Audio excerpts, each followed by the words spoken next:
Многу градежни компании се алчни за работа и не ја сакаат по секоја цена без оглед на потенцијалот со кој располагаат. Поради ова, исти фирми добиваат голем број тендери, а потоа работата останала или незавршена или се одолговлекува премногу.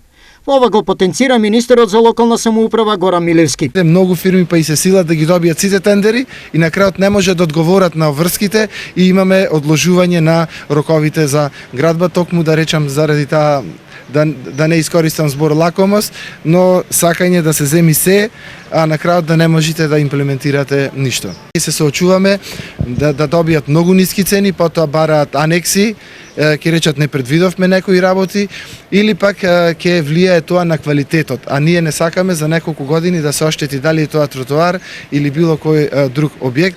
Ова е проблем кој мора итно да се решава, бидејќи ќе се растурат многу спреги помеѓу градоначалници и фирми, ќе се намали можноста за корупција, а проектите градежно ќе бидат многу побрзо завршени.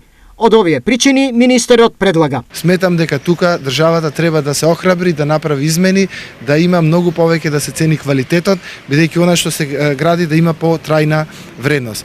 На оваа тема Центарот за граѓански комуникации изработи анализа во која се вели дека дури 60% од испитаните фирми потврдиле дека тендерите се договараат и дека корупција во јавните набавки има.